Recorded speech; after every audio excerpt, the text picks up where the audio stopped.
Hello friends, it's me Smriti mom.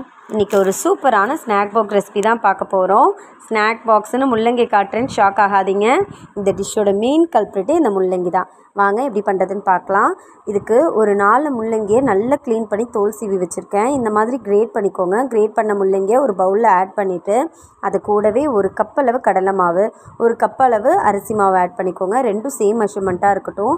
1/2 table spoon உப்பு, தேவையான அளவு மிளகாய்த்தூள், அது கூடவே ஒரு கொஞ்சம் அளவு மஞ்சள் பொடி, அப்புறம் கொஞ்சம் அளவு பெருங்காயப்பொடி, ஒரு 1/2 டேபிள் ஸ்பூன் அளவு ஜீரகப்பொடி ஆட் பண்ணிக்கோங்க. கட் பண்ணி வச்சுருந்த கறி லீவ்ஸு, அது கூடவே தட்டி வச்சுருந்த இஞ்சி பூண்டு பேஸ்ட், இதை ஆட் பண்ணி கொஞ்சம் கொஞ்சமாக தண்ணி ஆட் பண்ணி நீங்கள் தெளித்து இந்த மாதிரி கெட்டியான பதத்துக்கு மிக்ஸ் பண்ணி எடுத்துக்கோங்க. இப்போ பக்கோடா மிக்ஸ் ரெடி. இந்த அளவுக்கு இருந்தால் தான் எண்ணெய் குடிக்காது.